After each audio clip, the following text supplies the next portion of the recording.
네, 오늘 저희가 교독한 본문의 말씀을 중심으로 승리를 보장하시는 예수님의 승리라는 제목으로 말씀 나누겠습니다.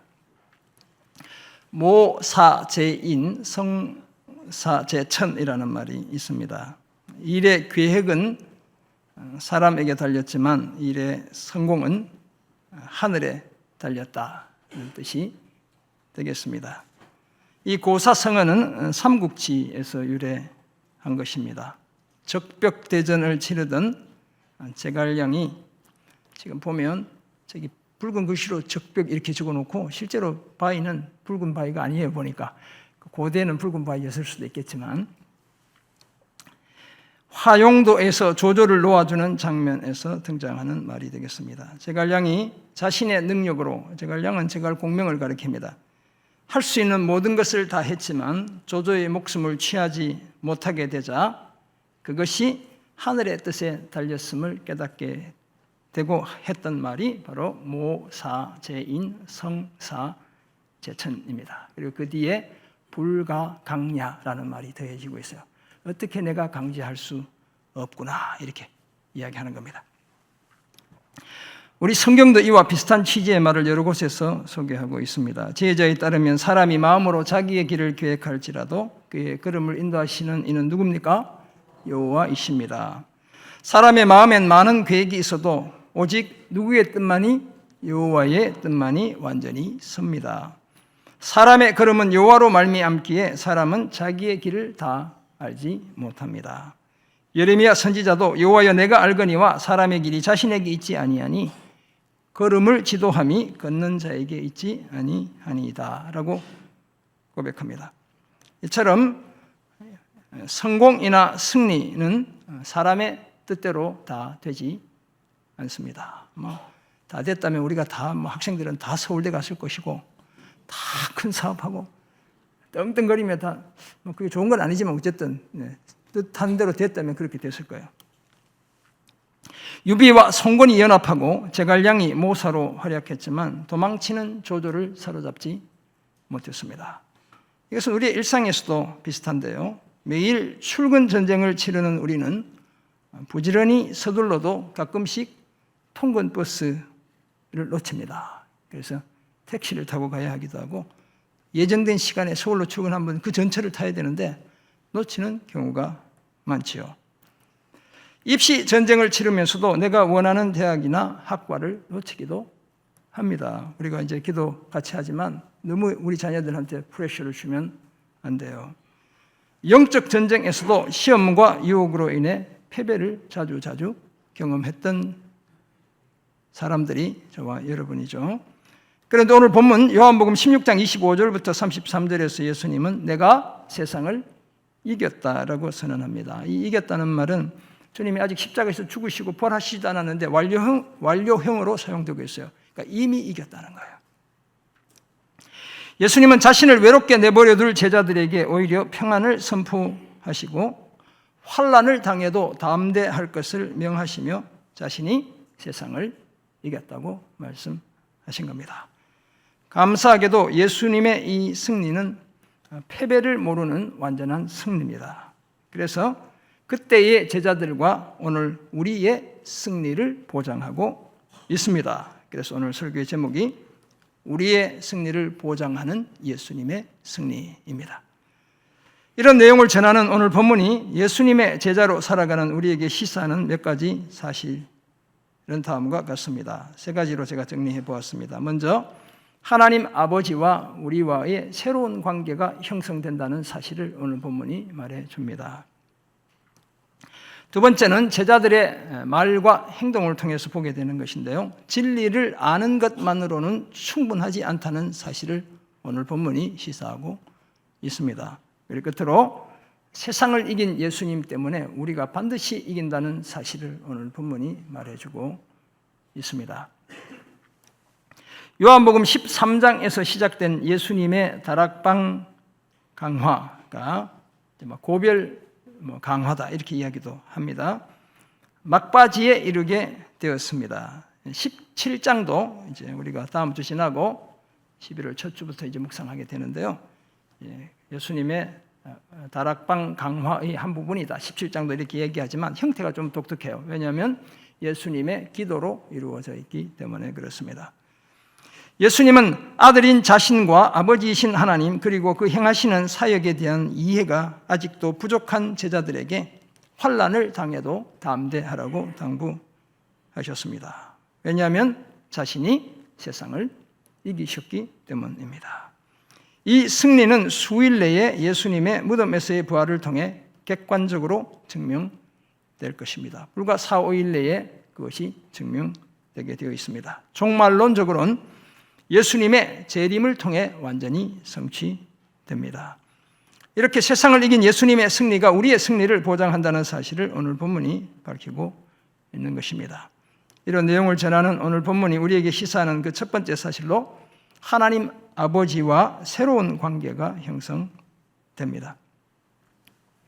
본문 25절에서 예수님은 이것을 비유로 너희에게 일렀거니와 때가 이르면 다시는 비유로 너희에게 이르지 않고 아버지에 대한 것을 밝히 이르리라고 말씀하십니다. 여기에 이제 비유, 두 번이나 비유라는 말이 사용되고 있잖아요. 이 단어는 파로이미아라는 헬라어가 되겠습니다. 베드로 후서 2장 22절에서 한번 사용된 것을 제외하면 헬라어로, 같은 헬라어로 요한복음에서만 총 3구절에 등장합니다. 10장 6절, 16장 25절에 2번, 그리고 16장 29절 오늘 본문에 한 번 더 사용되고 있어요. 사복음서라고 얘기하면 마태, 마가, 누가, 요한이고 공간복음이라고 하면 마태, 마가, 누가를 가리키는데요. 이 공간복음에서 비유라는 말에는 헬라어로 파라볼레, 우리 영어의 패러블이라는 단어가 사용되고 있어요. 그런데 요한복음에서만 파로이미아라는 단어를 사용한다는 거예요. 이 파로이미아는 히브리어의 마샬이라는 단어에 해당하고 격언, 우리 잠언이라고 하잖아요. 잠언, 그다음에 속담, 때로는 경고라는 뜻에도 사용되고 있습니다. 오늘 본문에서는 이해하기 까다로운 말을 뜻합니다. 그래서 영어로 보면 figure of speech 이렇게 번역하고 있는 성경이 있어요. 따라서 가까이는 앞에서 언급한 해산하는 여인의 이야기를 가리킨다고 볼 수도 있고 멀리는 주님의 고별광화 전체 13장부터 지금까지 하신 말씀을 다 가리킨다 이렇게 이해할 수도 있습니다. 예수님의 비유는 다 하나님 아버지와 그의 구원 계획과 관련된 것이기에 이제는 더 이상 아버지에 대해 비유로 말하지 않고 밝히 분명하게, 파레시아인데 이것은 담대하다는 말에도 사용되고 클리어하다는 말에도 사용되는 거예요. 그래서 밝히 분명하게 또는 쉽게 말씀하실 때가 되었다고 말씀하시고 계십니다. 예수님의 십자가와 부활, 성령의 임재를 기점으로 그전에는 이해하기 어려웠던 주님의 말씀이 이제는 선명하게 이해되기 때문에 그렇습니다. 제자들의 인식론 속에는 사람이 죽었다가 사흘 만에 살아난다는 게 주님이 말을 3번이나 해도 받아들여지지 않는 것이죠. 이해를 할 수가 없습니다. 막상 부활하신 주님을 보니까 그때 했던 주님의 이야기가 무엇인지 명확하게 깨달아지는 거예요. 그런 얘기들을 주님이 하고 계시다 볼 수 있습니다. 예수님의 십자가와 부활, 성령의 임재를 기점으로 그전에는 이해하기 어려웠던 것들이 이제는 선명하게 이해되기 때문에 그렇습니다. 그리고는 제자들이 가지게 될 기도의 특권에 대해 말씀했습니다. 이것은 제자들이 예수님을 통해 맺게 된 하나님과의 새로운 관계에서 비롯되는 특권인 겁니다. 이제는 예수님이 제자들을 위해 아버지께 구하는 것이 아니라 제자들이 직접 예수님의 이름으로 하나님 아버지께 구하게 됩니다. 물론 예수님이 제자들을 위해 기도하시지 않겠다는 그런 말씀이 아니죠. 주님은 우리 성경을 보면 로마서도 그렇고 히브리서도 그렇고 우리를 위해 하나님 보좌 우편에서 기도해 주시고 있는 중보 기도하시는 그런 분으로 묘사되고 있어요. 그런 것이 아니라 그러므로 우리를 위해 기도하지 않는다는 것이 아니라 제자들이 직접 하나님께 기도하는 특권을 갖게 된다는 그런 말씀이 되겠습니다. 예수님이 십자가에서 숨을 거두시던 순간 성소의 휘장이 위에서 아래로 찢어진 사건이 이 사실을 뒷받침합니다. 이제 제자들은 중보자이신 예수님을 통해 하나님께 직접 나아갈 수 있게 된 것이죠. 이런 새로운 관계가 가능한 이유를 27절에서 말씀해 주셨습니다. 이는 너희가 나를 사랑하고 또 내가 하나님께로부터 온 줄을 믿었으므로 아버지께서 친히 너희를 사랑하심이라.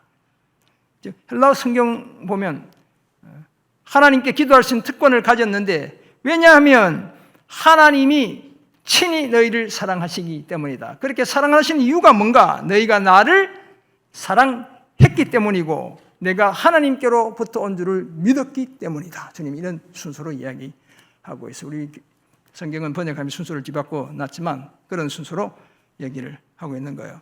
따라서 제자들은 하나님이 현재 사랑하고 계시다는 거예요. 친히 너희를 사랑하시다. 이것은 현재형으로 기록되고 있어. 오늘도 하나님이 너희를 사랑하시니 긍휼하심을 받고 때를 따라 돕는 은혜를 얻기 위해 은혜의 보좌 앞에 담대히 나아갈 수 있게 된 것이죠.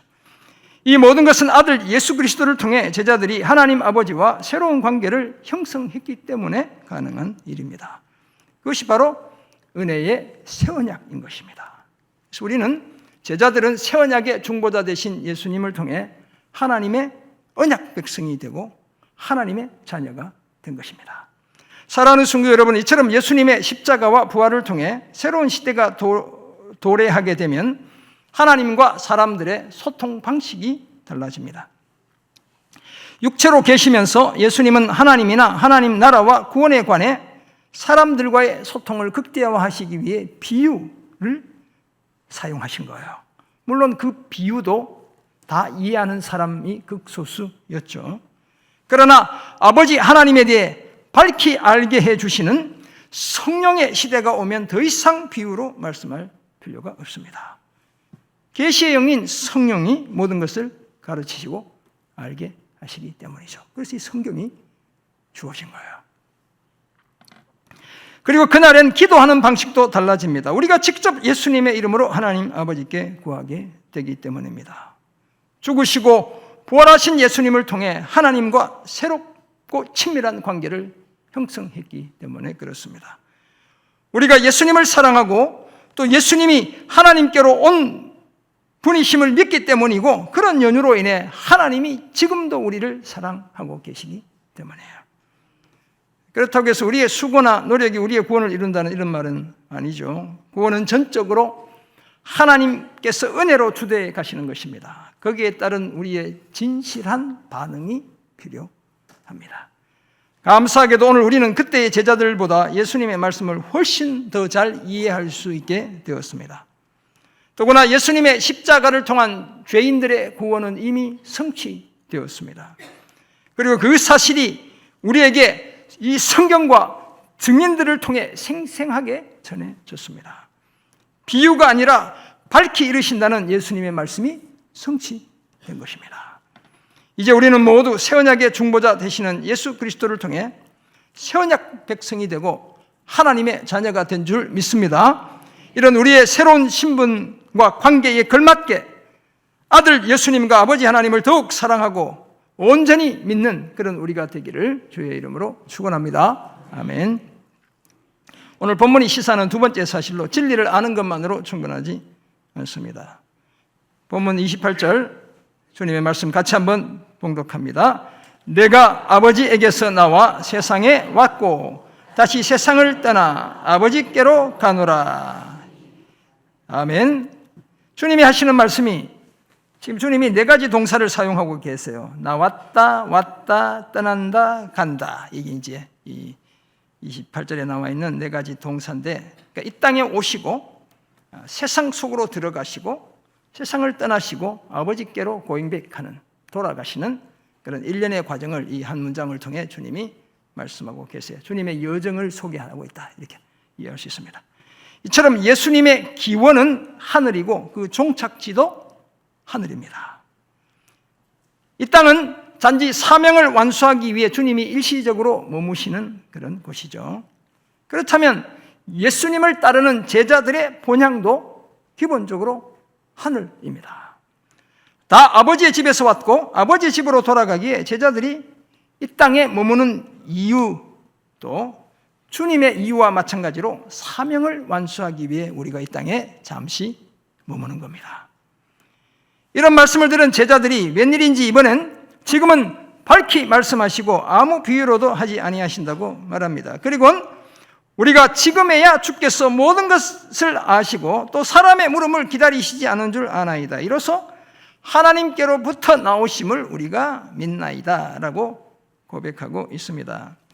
주께서 사람의 물음을 기다리시지 않는다는 이 말은 예수님이 사람들이 질문할 필요가 없을 정도로 훤히 밝히 쉽게 알려주신다, 이런 뜻이 되겠습니다.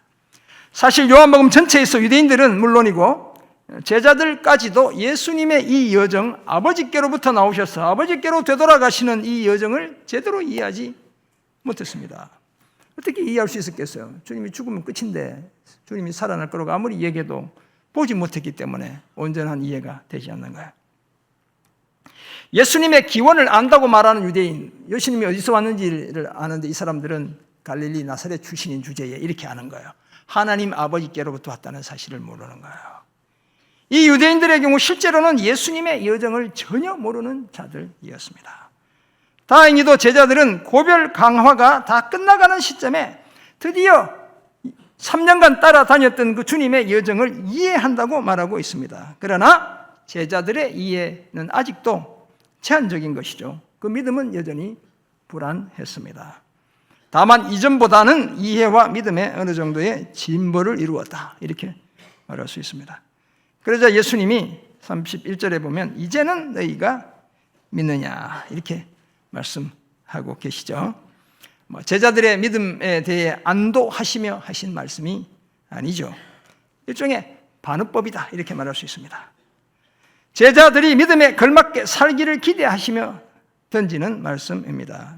32절을 통해 우리는 그 사실을 잘 알 수 있습니다. 예수님은 자신을 믿는다고 말하는 제자들에게 이렇게 얘기하시죠. 보라, 너희가 각자 제 곳으로 다 흩어지고 나를 혼자 둘 때가 왔도다. 주님은, 제자들은 이제는 우리가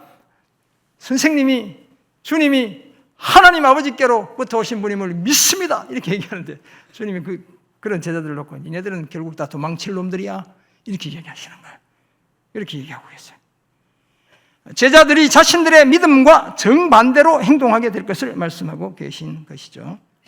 예수님이 하나님에게서 오셨고 하나님에게로 가시는 메시아라는 사실을 알고 믿으면서도 그 행동은 전혀 딴판이었습니다. 그러므로 진리를 아는 것만으로는 충분하지 않습니다. 진리에 걸맞게 행동해야 그것이 진리를 제대로 아는 겁니다.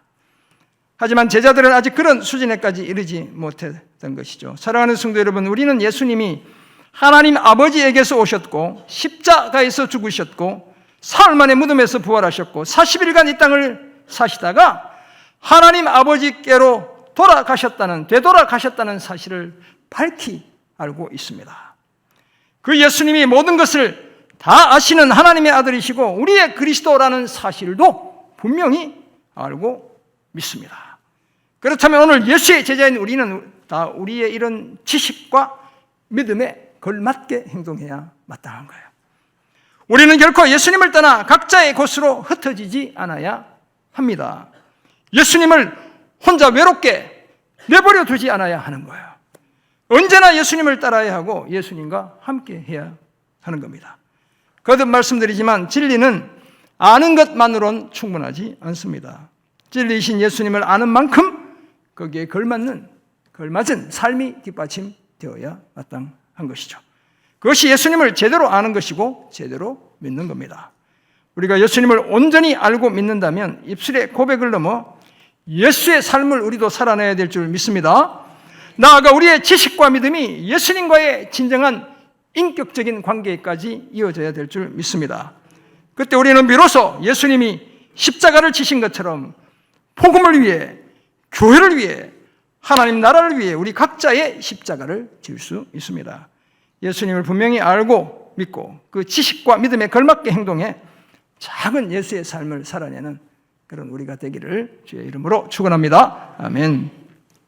오늘 본문이 시사하는 마지막 사실로 세상을 이긴 예수님 때문에 반드시 이깁니다. 32절 같이 한번 읽어볼까요? 시작. 보라, 너희가 다 각각 제 곳으로 흩어지고 나를 혼자 둘 때가 오나니 벌써 왔도다. 그러나 내가 혼자 있는 것이 아니라 아버지께서 나와 함께 계시느니라. 아멘. 주님의 말씀인데요. 이제 제자들은 알고 믿는다 이렇게 얘기했지만 다 각각 제 곳으로 흩어지고 예수님을 혼자 내버려 둘 때가 다가오지만 주님의 고백은 뭡니까? 실상은 내가 혼자 있는 것이 아니라 하나님 아버지와 같이 있는 것이다. 이렇게 말씀하는 거예요. 아버지 하나님은 십자가에서 인류의 죄짐을 지고 스스로 목숨을 버리시는 아들을 차마 쳐다보지 못하셨죠. 그래서 주님이 십자가에서 엘리 라마 사박다니, 나의 하나님 나의 하나님 어찌하여 나를 버리시나이까. 하나님의 외면을 경험하는 장면이다 이렇게 해석하는 거예요. 그죠? 하지만 그렇다고 해서 우리의 하나님 아버지께서 그 아들을 외롭게 혼자 내버려 두신 건 아니라는 거예요. 아들이 못 박힌 그 자리에 아버지도 함께 못 박히는 심정이었어요. 그래서 학자들 중에 들어는 하나님이 못 박힌 것이다. 왜냐하면 예수님이 하나님이시기 때문에 그렇게 해석하기도 하는 거예요. 예수님이 우리 성경은 이것이라고 말씀하고 있지만 33절 시작하면서 이제 사실 나는 복수예요. 이것들, 지금까지 말씀해온 모든 것들을 가리킨다 이렇게 볼 수도 있어요. 이것들을 말씀하시는 이유는 제자들이 예수님 안에서 평안을 누리게 하기 위함입니다. 세상에서 예수님을 믿고 따르는 여정 중에 제자들이 환난을 당하겠지만 그럼에도 불구하고 담대할 수 있는 이유는 예수님이 이미 세상을 이기셨기 때문인 거예요. 예수님의 이 승리 때문에 이제 제자들은 이미 승리한 싸움을 싸우는 겁니다. 그렇다면 이 승리는 따놓은 당상이다. 당상과는 정삼품 이상의 벼슬을 가리키는 겁니다. 높은 벼슬을 이미 따놓은 것과 같다. 이런 얘기가 되겠습니다. 세상과의 싸움에서의 예수님의 확신은 구체적으로 이런 것이었습니다. 첫 번째는 아버지께서 언제나 자신과 함께 계신다는 확신이었습니다. 십자가를 지시면서도 주님은 이 확신 속에 살아가신 거예요. 그것은 그 어떤 외로움이나 절망도 견디고 극복할 수 있는 확신입니다. 아버지 하나님이 함께 하신다면 그 어떤 고난과 역경 속에서도 삶과 사역이 전혀 흔들리지 않습니다. 그래서 주님은 끝까지 한결같이 죽음을 향해 걸어가신 거예요. 수치와 고통으로 점철된 십자가라는 험한 바다도 아버지께서 같이 건너주시기 때문에 가능한 일이에요. 우리 주님의 두 번째 확신은 자신이 반드시 승리한다는 확신이었습니다. 그래서 내가 세상을 이겼다고 선포하시는 거예요. 이 확신은 자신이 죄와 사망의 권세를 이기고 사흘 만에 무덤에서 부활하실 것을 이미 다 계획해 놓으셨기에 가능한 확신이에요. 그래서 주님이 공생의 기간 동안 반복적으로 제자들에게 내가 죽고 3일 만에 살아날 것을 주지시켜 주는 거예요. 예수님이 죽기까지 복종하시기 때문에 죽음과 더불어 어둠과 죄의 모든 반역 세력은 반드시 패배를 당합니다. 그래서 제자들에게 환난 중에도 담대하라고 자신 있게 말씀하셨습니다. 승리한 자신을 따르는 제자들도 반드시 승리하기 때문입니다. 사랑하는 성도 여러분, 우리는 다 예수님의 이 승리에 편승한 사람들입니다. 우리는 무임승차를 했다고 해도 과언이 아닙니다. 전에 우리는 다 예수님의 필요를 외면한 채 각자의 길로 갔던 그런 자들이죠. 자기 일에 바빠 손해보는 게 싫어, 책임지는 게 싫어, 예수님의 외롭고 험한 십자가에서 점점 더 멀어지기만 했던 사람들이 저와 여러분입니다. 그래서 승리와는 아예 거리가 먼 사람들, 패배 또는 실패라는 좋은 글씨를 가슴에 늘 달고 다니던 사람들이 바로 저와 여러분인 거예요. 그런데 그런 우리에게 갑자기 승리가 선물로 주어졌습니다. 우리 대신 십자가에서 죽으신 예수님이 사흘 만에 무덤에서 부활하셨기 때문이에요. 아무런 대가도 지불하지 않았지만 사망을 이기신 예수님의 부활로 인해 승리가 우리에게 저절로 다가온 겁니다. 우리말에 있죠. 호박이 능꿀채 굴러 들어온 거예요. 입만 벌렸는데 감나무에서 자기는 홍시가 툭 떨어진 거예요. 여기 지금 우리 코너에 그 폐가 같은 집에 사람이 살긴 살더라고. 감나무 해마다 저렇게, 원래는 감이 더 커졌어. 얼마나 지금 예쁘게 노랗게 익었는지 모르겠는데 그 잘 익은 감이 툭 내 입에 떨어졌다는 거예요. 주님의 승리가 그렇게 우리에게 다가온 거예요, 여러분. 그래서 이 승리는 전적으로 예수님의 것입니다. 그래서 더 안전하고 더 확실한 거예요. 승리를 확신하는 우리는 항상 우리의 승리를 선언하기 전에 예수님이 이겼다고 먼저 선포해야 합니다. 죽임을 당하신 어린 양은 능력과 부와 지혜와 힘과 존귀와 영광과 찬송을 받으시기에 합당하도다 라고 소리 높여 노래해야 할 사람들이 천상에 있는 신앙의 선배들 또는 천사들이 일 뿐만 아니라 바로 예수님의 승리에 편승한 저와 여러분인 거예요. 이제 그 어떤 환난도 우리를 결코 영원한 죽음으로 끌고 가지 못할 줄 믿습니다. 오히려 환난보다 더 큰 하나님의 구원을 보게 할 줄 믿습니다. 이런 승리를 확실히 보장하시기 위해 예수님이 11장에서 기도하신 거예요. 그래서 우리가 다음 주 지나고 그 다음 주에 보게 될 겁니다. 이어지는 요한복음 17장은 다락방 강화를 통한 예수님의 약속을 성취하기 위한 대제사장이시고 중보자이신 우리 주님의 기도입니다. 그래서 대제사장의 기도다. 또 어떤 분들은 봉헌, 물질만 드리는 것이 아니라 우리의 삶 전부를 드리는 봉헌 기도다. 이렇게 이야기도 해요. 그래서 다음 주 지나고 그 다음 주도 와야 되겠죠. 그 11장의 내용을 설교를 통해 들으려면. 그래서 우리의 승리는 더욱 확실한 거예요. 주님이 말씀하셨을 뿐만 아니라 기도해 주셨기 때문에. 오늘 이후로 세상을 이긴 예수님 때문에 반드시 이긴다는 사실을 늘 기억하며 환난 중에도 담대하게 살아가는 우리 모두가 되길 주의 이름으로 축원합니다. 아멘. 오늘 본문이 시사하는 세 가지 점을 우리가 생각해 보았습니다. 아버지 하나님과 새로운 관계가 형성됩니다. 새 언약의 당사자가 우리가 되기 때문에 예수님을 통해 진리를 아는 것만으로 충분하지 않다는 사실도 우리가 발견했습니다. 그리고 세상을 이긴 예수님 때문에 반드시 이긴다는 사실을 오늘 본문이 말씀해 주고 있습니다. 어떤 삶을 힘써야 될까요? 먼저는 지식과 행동이 일치해야 합니다. 우리는 다 예수님을 알고 또한 예수님을 믿는 사람들이죠. 십자가를 지신 예수님을 통해 하나님과 새로운 관계를 맺게 되었고 그래서 하나님의 백성이고 하나님의 자녀들이 되었습니다. 이런 일을 이루신 예수님은 하나님 아버지에게서 나왔고 아버지께로 돌아가셨죠. 성령을 보내주셨고 인류의 완전한 구원을 위해 이 땅에 재림하시는 겁니다. 이 사실을 아는 우리는 아버지 하나님이 아들 예수님과 함께, 그것도 늘 함께 계시는 것처럼 우리도 늘 예수님과 함께 있어야 합니다. 각각 제 곳으로 흩어지지 않아야 하고 결코 예수님으로부터 멀어지지 않아야 합니다. 항상 예수님 가까이 있어야 될 줄 믿습니다. 그러기 위해 작은 예수의 삶을 살아내야 되는 거예요. 정말 예수님을 믿는다면 예수님에 대한 우리의 지식과 우리의 행동이 일치되게 해야 마땅합니다. 늘 빛과 소금의 사명을 감당하며 예수의 향기 물씬 풍겨내야 하는 거예요. 이런 복된 삶을 힘쓰는 우리가 되기를 주의 이름으로 부탁드립니다. 아멘. 두 번째 적용점, 예수님을 통해 승리해야 합니다. 예수라는 이름은 우리가 기도할 때 늘 의지해야 하는 이름이죠. 그 이름을 의지하면 은혜의 보좌 앞에까지 담대히 나아갈 수 있습니다. 하나님이 친히 사랑하시는 특별한 사랑도 경험할 수 있습니다. 오늘 본문이 하나님 우리를 사랑하시는 사랑을 친히 사랑하신다 이렇게 27절이 이야기하고 있죠. 이제 영어로는 사실 He himself loves us 이런 건데 이제 그가 스스로 우리를 사랑하신다 이런 뜻인데 우리 성경이 엄청 잘 번역했어요. 하나님이 친히 사랑하신다 이렇게 번역한 거예요. 더구나 권위 있는 이름을 가진 예수님은 이미 사탄과 그 권세인 죽음마저 다 제압하신 분입니다. 그러므로 우리는 미약하고 우습기까지 한 내 힘으로 이기려 들 것이 아니라 주님을 내 이름을 의지해야 되는 겁니다. 내 힘만 의지할 때는 피할 수밖에 없습니다. 힘 있는 장수가 나와서 우리를 대신해 싸우시죠. 그 장수가 바로 만왕의 왕이시고 만군의 주 되신 예수 그리스도인 줄 믿습니다. 그러므로 결코 내 힘으로 이기려 들지 않아야 합니다. 그 싸움은 이겨도 진 거예요, 여러분. 그 어떤 환난도 예수님을 통해 승리하는 우리가 되기를 주의 이름으로 부탁드립니다. 아멘.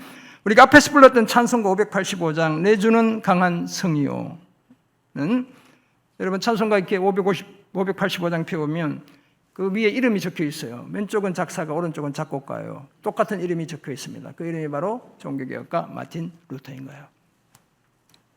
시편 46편 1절을 통해 시편 46편을 통해 특별히 감동을 받고 이 곡을 작사, 작곡하게 되었어요.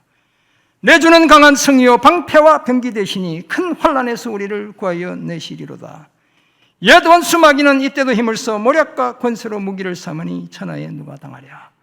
예수 믿고 믿음의 길을 걸어가는데도 보니까 이 사단의 권세가 어마어마한 거예요. 보니까 2절, 그래서 내 힘만 의지할 때는 피할 수밖에 없도다. 힘 있는 장수 나와서 날 대신하여 싸우네. 이 장수 누군가? 주 예수 그리스도. 만군의 주로다. 당할 자 누구랴? 반드시 이기리로다. 아멘이시죠? 3절, 이 땅의 마귀들 끌어 우리를 삼키려나. 우리 인생의 믿음의 여정이 결코 호락호락하지 않아요. 그래서 3절의 고백이 또 이어지는 거예요.